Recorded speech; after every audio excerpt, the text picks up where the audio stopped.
ಜ್ಯೋತಿಷ್ಯ ಶಾಸ್ತ್ರದ ರೀತಿಯಲ್ಲಿ ತಗೊಂಡಾಗ ಅಮಾವಾಸ್ಯೆ ಅಂದರೆ ಚಂದ್ರ ಮತ್ತು ರವಿಯ ಸಂಯೋಗ ಅಂತ ಹೇಳ್ತೀವಿ.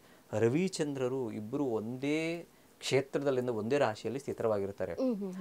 ಯಾವಾಗ ನಾವೇನು ಹೇಳ್ತೀವಿ, ಸೂರ್ಯನನ್ನ ಪ್ರತ್ಯಕ್ಷ ದೇವ ಅಂತ ಹೇಳ್ತೀವಿ. ಪ್ರತ್ಯಕ್ಷ ದೇವರಂದ್ರೆ ಸೂರ್ಯನೇ ಆಯ್ತಲ್ಲ. ಅದೇ ರೀತಿ ಮನೋಕಾರಕ ಚಂದ್ರನು ಸಹ ಮನಸ್ಸಿನ ಕಾರಕನಾಗಿರ್ತಾನೆ. ಆರೋಗ್ಯಕಾರಕನಾದಂತಹ ರವಿಯು ಆರೋಗ್ಯಕಾರಕ, ಮನಸ್ಸಿನ ಕಾರಕ ಚಂದ್ರ.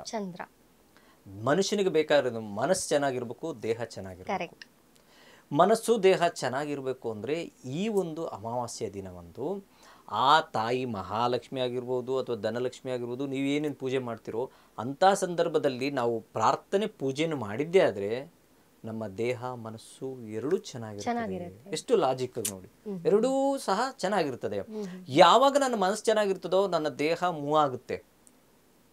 ಅಂದರೆ ಯಾವುದೋ ಒಂದು ಕೆಲಸ ಮಾಡಬೇಕು ಅಂದ್ರೆ ಬೆಳಗ್ಗೆ ಮಕ್ಕಳು ಹೇಳಬೇಕು ಅಂದರೆ ನಾವು ಅವರ ಮೃದು ಮನಸ್ಸಿನಿಂದ ಎಬ್ಬರಿಸಿ ಅವ್ರನ್ನ ದಯವಿಟ್ಟು ಹೇಳಮ್ಮ, ನಿನಗೆ ಇವತ್ತು ಅದು ಮಾಡಿಕೊಡ್ತೀನಿ, ಇದು ಮಾಡಿಕೊಡ್ತೀನಿ, ನಾಳಿದ್ದು ಶನಿವಾರ ಅಲ್ಲಿ ಕರ್ಕೊಂಡು ಹೋಗ್ತೀನಿ.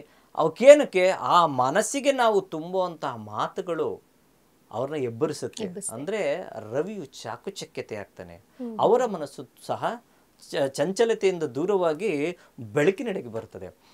ಅದು ಲಾಜಿಕ್. ಆದರೆ ಈ ಅಮಾವಾಸ್ಯೆಯ ಒಂದು ದಿನ ಅದೇ ರೀತಿ ಗ್ರಹಗಳು ಸಹ ಎರಡು ಸಂಯೋಗವಾಗುವಂಥ ದಿನದಂದು ನಾವು ಈ ಆರಾಧನೆ ಮಾಡಿದ್ದೇ ಆದರೆ ಖಂಡಿತವಾಗ್ಲೂ ಎಲ್ಲ ರೀತಿಯಾದಂತಹ ಅನುಕೂಲವಾಗುತ್ತೆ. ಅದಕ್ಕೆ ಕೆಲವು ಕಡೆ ನೋಡಿ, ಮತ್ತು ದೃಷ್ಟಿ ದೋಷಗಳು ಸಹ ಈ ಅಮಾವಾಸ್ಯೆ ದಿನದಿಂದನೇ ದೂರ ಮಾಡುವಂಥದ್ದು.